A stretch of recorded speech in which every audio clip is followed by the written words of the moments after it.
Welcome back to my channel English by Neha Yadav. तो कैसे हैं आप लोग? आई होप आप लोग अपनी प्रिपरेशंस अच्छे से कर रहे हैं। यहाँ पर जो आपकी क्वेश्चन आंसर सीरीज़ है वो भी आप अच्छे से कर रहे हो। तो यहाँ पर हम स्टार्ट करेंगे आज नेक्स्ट प्रैक्टिस पेपर हमारा, जो कि सेकंड पेपर से ही है, लेकिन यहाँ पर यूनिट फोर्थ है। यूनिट फोर्थ में आपके जितने भी ब्रिटिश एंड इंडियन नॉवलिस्ट हैं उनको इंक्लूड किया गया है, जिसमें हेनरी फील्डिंग हैं, थॉमस हार्डी हैं, आपके ई.एम. फॉस्टर हैं। इसके अलावा जो है इंडियन राइटर्स में मुल्क राज आनंद हैं, आर के नारायण हैं, राजा राव है, अरविंद अडिगा, अमिताभ घोष। ये सभी राइटर्स जो है इस क्वेश्चन आंसर सीरीज़ में इंक्लूड किए गए हैं, ऐड किए गए हैं। तो अगर आप लोग जो है उत्तराखंड लेक्चरर एग्ज़ाम की प्रिपरेशन कर रहे हैं या फिर एनी किस अदर कोई भी आप कंपटीशन की तैयारी कर रहे हो जिसमें इंग्लिश लिटरेचर जो है आपका एक सब्जेक्ट है, तो आपके लिए ये वीडियो बहुत ज़्यादा हेल्पफुल होने वाला है। तो वीडियो को एंड तक ज़रूर देखिएगा, और वीडियो पसंद आएगी तो चैनल को लाइक शेयर एंड सब्सक्राइब करना मत भूलिएगा, और बेल आइकन को ज़रूर प्रेस कर दीजिएगा ताकि आपको आने वाले टाइम में जो भी फ्यूचर में जो भी वीडियोस वगैरह अपलोड की जाती हैं उनके नोटिफिकेशंस वगैरह मिलते रहें। तो यहाँ पर हम स्टार्ट करेंगे आज। आपका प्रैक्टिस पेपर है second paper unit fourth. So the first question is, हमारा पहला क्वेश्चन है यहाँ पर, which novel by Henry fielding is considered one of the earliest English comic epic in prose. So here we have four options. यहाँ पर आपके पास four options दिए गए हैं: Joseph Andrews, Tom Jones, Amelia and Jonathan Wild. इनमें से कौन सी हेनरी फील्डिंग की नॉवल है which is considered one of the earliest English comic epic in prose? English comic epic in prose. If you know the answer, please write down your answers in the comment box. आप लोग अपने answers comment box में ज़रूर लिखिए अगर आपको answer मालूम है तो देखिए यहाँ पर देखेंगे हम जो नॉवल लिखी गई थी हेनरी फील्डिंग के द्वारा, जिसको इंग्लिश कॉमिक एपिक प्रोज कहा गया, that is Tom Jones. So Tom Jones is the answer. This is the novel written by Henry Fielding and considered as the earliest English comic epic prose. Next is, the subtitle of Joseph Andrews is. Joseph Andrews जो novel है Henry Fielding की, उसका subtitle क्या है? So, subtitle of the novel is written in imitation of Cervantes. This is the subtitle of Joseph Andrews. The next question we have is, the history of a foundling refers to. So, the history of a foundling refers to Tom Jones. Tom Jones को refer किया गया है the history of foundlings. Right? Let's move on to the next question. Next question is, Henry Fielding wrote Shamila as a parody of. Henry fielding ने शामिला as a parody लिखी थी। किसकी parody में इन्होंने शामिला लिखी थी?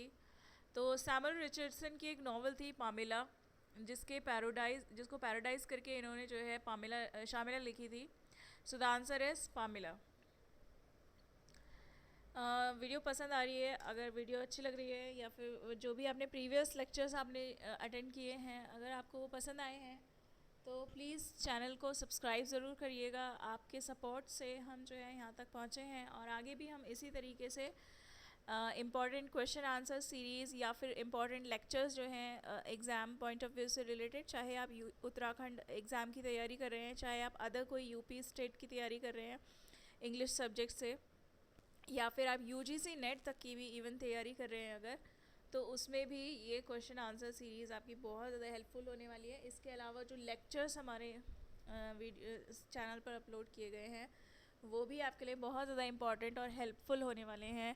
तो प्लीज़ चैनल को सब्सक्राइब करना मत भूलिएगा एंड बेल आइकन को ज़रूर प्रेस कर दीजिएगा ताकि आपको नोटिफिकेशन भी मिलता रहे। The next question we have is, which technique is most associated with Henry Fielding? तो हेनरी फील्डिंग से सबसे ज़्यादा एसोसिएटेड टेक्निक कौन सी है इनकी? तो हेनरी फील्डिंग की सबसे ज़्यादा एसोसिएटेड टेक्निक है omniscient narration with authorial intrusion. This is the answer, right.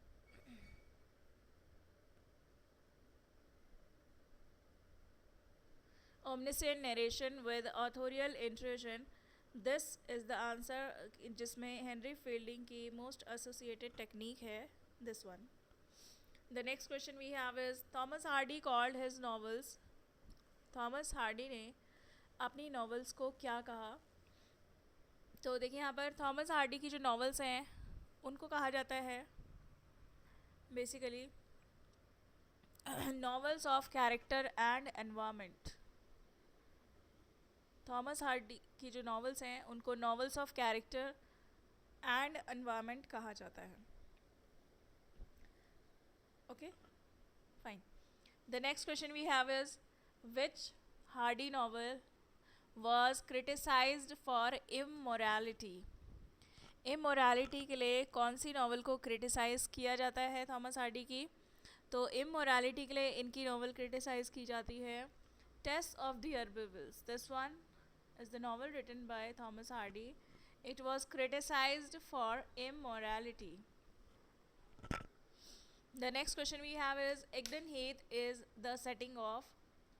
So Egdon Heath जो है वो थॉमस हार्डी की कौन सी नॉवल की सेटिंग है? तो ये इनकी नॉवल थी the return of the native, was written by Thomas Hardy and the setting of the novel is Egdon Heath. यहाँ पर इस जगह पर इसको सेट किया गया है, इसकी सेटिंग रखी गई है. Next question we have is the next question is Hardy's fictional region is. तो थॉमस हार्डी ने अपनी नॉवेल्स जो है एक फिक्शनल रीजन में लिखी हुई हैं जिसको कहा जाता है वेसेक्स नॉवेल्स. इनको जो है इनकी नॉवेल्स को वेसेक्स नॉवेल्स और थॉमस हार्डी को वेसेक्स नॉवलिस्ट के नाम से भी जाना जाता है जस्ट बिकॉज इन्होंने फिक्शनल रीजन सेट किया है अपनी नॉवेल्स में and that is Wessex. Now the next is Jude Fawley is the protagonist of. Jude Fawley जो है कौन सी नॉवेल का प्रोटैगनिस्ट है? सो देखिए यहाँ पर जूड आपको नाम दिख रहा है, जूड द ऑब्सक्योर. तो देखिए आंसर है इसका जूड द ऑब्सक्योर का कैरेक्टर है जूड फाउले. Okay, fine. Next question is Mrs. Dalloway was written by. So Mrs. Dalloway is a very popular novel written by Virginia Woolf. तो ये लिखी है Virginia Woolf ने. The next question we have is Virginia Woolf's essays advocating women's creation freedom is. तो Virginia Woolf के essays जो कि एक तरीके से सपोर्ट करते हैं, डिफेंड करते हैं, एडवोकेट करते हैं विमेंस क्रिएटिव फ्रीडम को, तो ये कौन सा है? So the very popular essay written by Virginia Woolf is a room of one's own. A Room of One's Own. This was written by Virginia Woolf, which advocates women's creative freedom. The next question we have is which novel uses the Ramsay family as its central focus? तो यहाँ पर Ramsay family जो है किस novel को का central focus है? तो Ramsay family is the central focus of the novel to the lighthouse. This is the answer, right. चलिए बढ़ते हैं अगले क्वेश्चन की तरफ. नेक्स्ट क्वेश्चन है हमारा ऑन और about December 1910 human character changed. This statement appears in. So this statement appears in Mr. Bennet and Mrs. Brown. Mr. Bennet and Mrs. Brown. This statement appears in this. Okay. The next question we have is the stream of consciousness technique is strongly associated with. तो देखिए stream of consciousness technique की अगर हम बात करें, so the word was coined by William James and it was used by James Joyce and it was popularized by Virginia Woolf. So this stream of consciousness technique is strongly associated with Virginia Woolf. इन्होंने इस technique को use करके ही अपनी novels को लिखा है. इसका मतलब है कि जो एक तरीके से जो जो थॉट्स होते हैं हमारे, जो फीलिंग्स होती हैं, उसका एक फ़्लो में उसको लिखा जाना, that is called stream of consciousness. तो इसी टेक्निक को यूज़ करके वर्जीनिया वुल्फ ने अपनी नॉवेल्स लिखी हैं. Let's move on to the next question. Next question is E.M. Forster's motto is Howards End. In Howards End is, Howards End में इनका मोटो क्या है? Howards End E.M. फॉस्टर की नॉवेल है हावर्ड्स एंड. इसमें मोटो क्या है? सो इसमें मोटो है इनका only connect. Only connect. This is the answer. Next question we have is, which novel is based on British India? British India पर based कौन सी novel है? So definitely we are talking about India. So A Passage to India is based on British India. Dr. Aziz is a character in. So, Dr. Aziz is the character in the novel A Passage to India. This is a very popular novel written by E.M. Forster. Now the next question is, the Marabar Caves appears in. अगर आपने novel पढ़ी है तो आपको पता होगा कि A Passage to India में जो है डॉक्टर अजीज़ कैरेक्टर है, और इसी नॉवल में बात की गई है माराबार केव्स की. ओके, माराबार केव्स की बात इसी में की गई है. So the answer is a passage to India. E.M. Forster's famous work on fiction is. इनका फेमस फिक्शन वर्क कौन सा है इनमें से? मतलब किस तरीके का फिक्शन वर्क है इनका? सो देखिए, इनका fiction work, famous fiction work है aspects of the novel. Aspects of the novel is a famous work on fiction by E.M. Forster. The next question is, मुल्क राज आनंद's first novel is. तो देखिए, मुल्क राज आनंद की सबसे पहली नॉवल थी untouchable. Untouchable is the novel written by Mulk Raj Anand, and this was the first novel written by him. The next question we have is, Bakha is the protagonist of. बाखा कौन सी novel का protagonist है? देखिए, Mulk Raj Anand is also one of the most important writer, most important novelist of India. तो ये भी जो है, इनसे भी कई सारे क्वेश्चंस एग्ज़ाम में पूछे जाते हैं, तो इसको भी अच्छे से आप लोग पढ़िएगा. हालांकि हमने लेक्चर में कम्प्लीटली पढ़ा हुआ है, बट स्टिल आप जो है क्वेश्चन आंसर सीरीज़ कर रहे हैं, तो आप एक बार रिवाइज इसको ज़रूर कीजिएगा. सो बाखा is the protagonist of the novel untouchable. तो ये अनटचेबल जो नॉवल है इनकी, उसका कैरेक्टर है बाखा. ओके, आई होप आपको वीडियो समझ में आ रही है, क्वेश्चन आंसर सीरीज समझ में आ रही है. अगर वीडियो पसंद आए तो चैनल को सब्सक्राइब कर लीजिएगा एंड वीडियो को लाइक ज़रूर कर दीजिएगा. Mono is the hero of. Mono जो है कौन से नॉवल का हीरो है? सो मोनो जो है यहाँ पर मुल्क राज आनंद की नॉवल है कूली.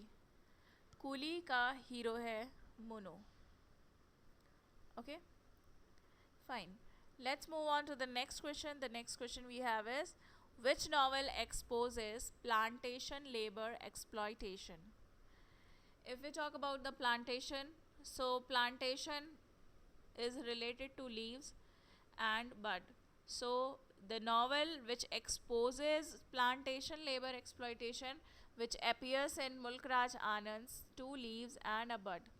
तो यहाँ पर नॉवल जो है एक्सपोज करती है प्लांटेशन लेबर के एक्सप्लॉयटेशन को, जो कि दिखाया गया है मुल्क राज आनंद की one of the major and one of the most important novel written by Mulk Raj Anand is two leaves and a bud. This is the novel, right? Fine. The next question we have is, Mulk Raj Anand is mainly known for. So fine, Mulk Raj Anand जो है basically जाने जाते हैं अपने social realism के लिए, यानी कि जो सोसाइटी की रियलिटी है उसको रिप्रेजेंट करते हैं ये, सोशल रियलिस्टिक कंडीशन को ये रिप्रेजेंट करते हैं. That's why he is mainly known for social realism.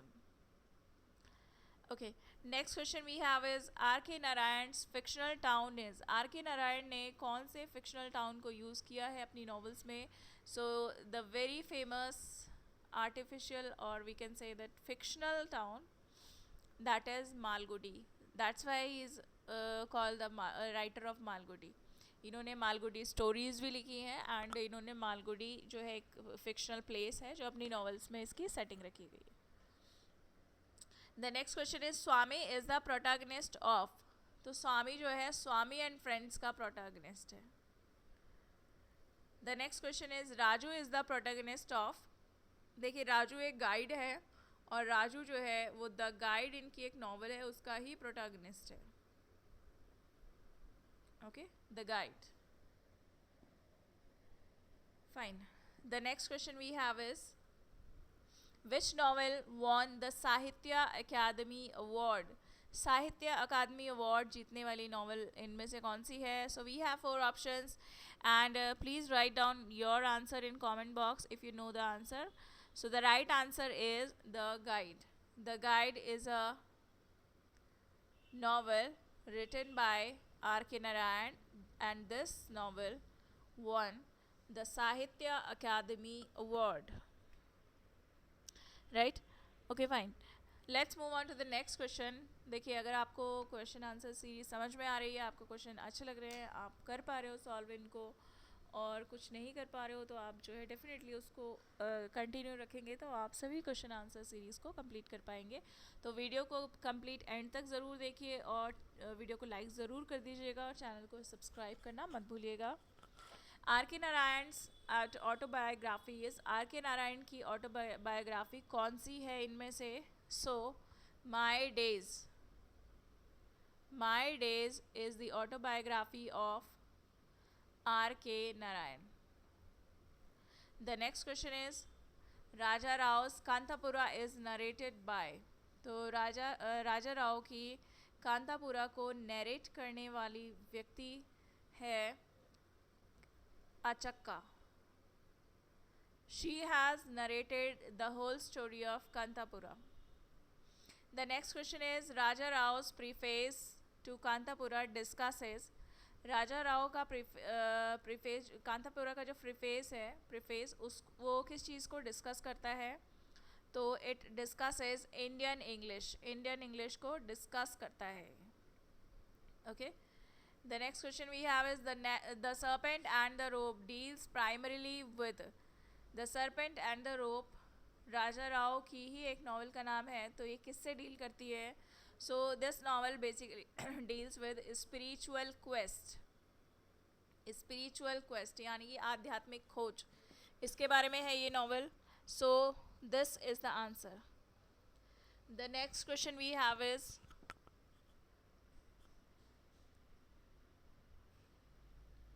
Raja Rao won the Newsdal International Prize in. So he won this prize in 1988. This is the answer. Next is which movement forms the backdrop of Kanthapura. Kanthapura का backdrop form करने वाला कौन सा movement है? किस movement की बात हो रही है? So here we talk about Gandhian freedom movement. The right answer will be Gandhian freedom movement. This is the answer. The next question we have is Amitav Ghosh Ibis trilogy begins with. Amitabh Ghosh की ibis trilogy की शुरुआत होती है definitely C of poppies से. सी of poppies, इसमें we have 3 novels written by Amitav Ghosh that is called Ibis trilogy, and the 3 novels are Sea of Poppies, River of Smoke and Flood of Fire. These 3 novels are written by Amitav Ghosh, which is known as Ibis trilogy. Ibis is the name of the ship. और एक चीज़ मैं आपको और बता दूं, इसमें ibis जो है एक तो शिप का नाम है, जहाज का नाम है। And one more thing I would like to tell you कि ये जो नावल है, ये जो सीरीज़ इन्होंने ट्रिलॉजी जो इन्होंने निकाली है, it is based on opium war. Opium war पर बेस्ड है, क्वेश्चन आता है एग्जाम में, so remember it. This series, this trilogy, ibis trilogy written by Amitav Ghosh is based on opium war. Fine. The next question we have is the shadow lines primarily explores. The shadow line primarily किस चीज़ को explore करती है? तो the shadow line is a novel which explores memory and national borders. It explores memory and national borders. So this is the answer. The next question we have is which novel is set during opium trade? Definitely अभी मैंने आपको बताया जो है sea of poppies, river of smoke and flood of fire, these three novels were set in opium trade. तो ये opium trade पर discuss की गई नॉवल है। So sea of poppies is one of them. Now the next question we have is question number 39। Amitav Ghosh receive the Jnanpith award. तो इनको Jnanpith award कौन से सन में दिया गया था? तो he receive the Jnanpith award in 2018। 2018 में इनको जो है ये अवार्ड दिया गया था। The next question we have is the hungry tide is set in. The hungry tide जो है वो सुंदरबंस में सेट की गई नॉवल है, the hungry tide. The next question we have is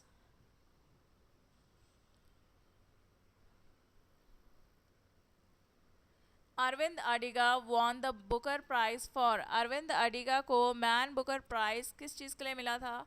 तो इन्हें मैन बुकर प्राइज दिया गया था द वाइट टाइगर के लिए। इनकी नॉवल है the white tiger. This is a very popular and famous novel written by Aravind Adiga and that is the white tiger.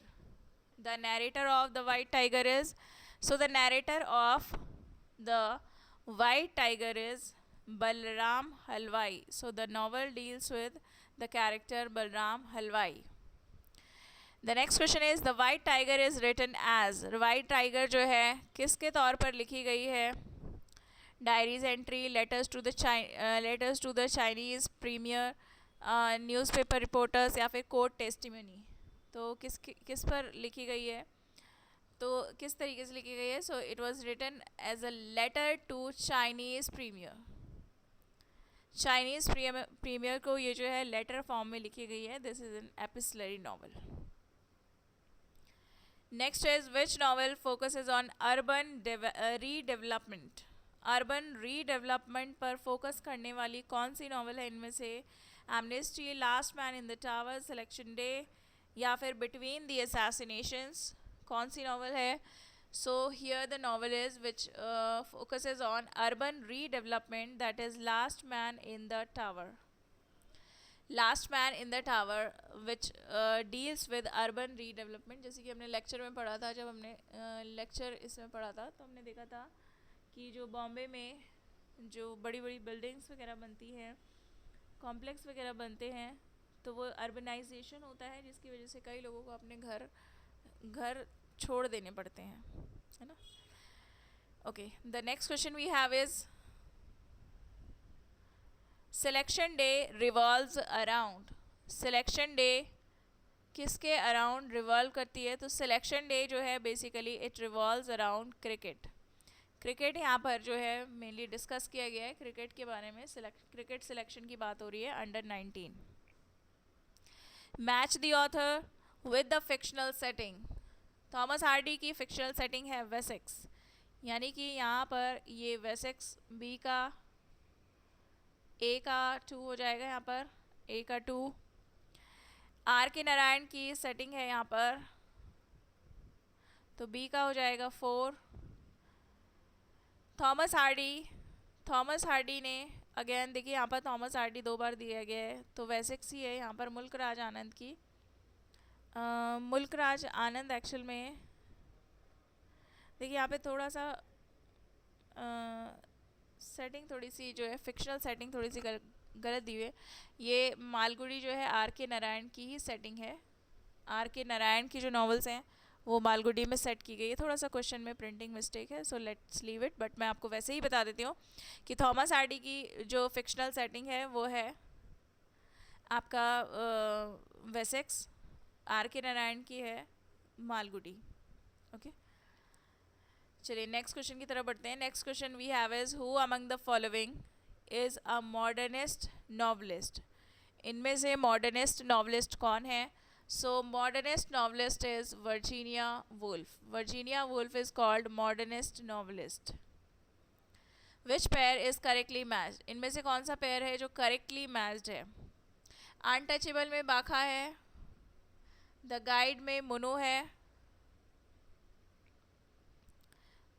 Kanthapura में बलराम नो, द गाइड में मुनो नो, सी ऑफ पॉपीज में Swami no. So the right pair we have is untouchable. Untouchable में बाखा है because guide में राजू है। कांतापुरा जो है, कांतापुरा राजा राव की एक नॉवेल है, राइट। तो अनटचेबल का जो करेक्ट मैचिंग है वो है बाखा, अदरवाइज द गाइड का राजू है, कांतापुरा में मूर्ति, और सी ऑफ पॉपीज में कुछ 4 या 5 जो है लीडिंग कैरेक्टर्स हैं। So the right pair we have is untouchable जिसमें बाखा है। Next question we have is who wrote modern fiction. तो मॉडर्न फिक्शन लिखने वाली राइटर हैं वर्जीनिया वुल्फ। वर्जीनिया वुल्फ ने जो है मॉडर्न फिक्शन लिखा है। Modern fiction was written by Virginia Woolf. The next question we have is which novelist is best known for portraying the ordinary life of middle class South Indians? तो middle class south Indians की life portray करने वाले writer हैं राजा, नहीं एक second, are K Narayan. Are K Narayan, are K Narayan ने जो है South Indian life of middle class people की लाइफ को डिस्कस किया है। Okay, so these were some important question answers related to your upcoming exams in English literature. Video पसंद आई हो तो चैनल को सब्सक्राइब ज़रूर कर लीजिएगा। मिलते हैं इसी तरह की नेक्स्ट वीडियो में। Till then take care and keep revising and thank you.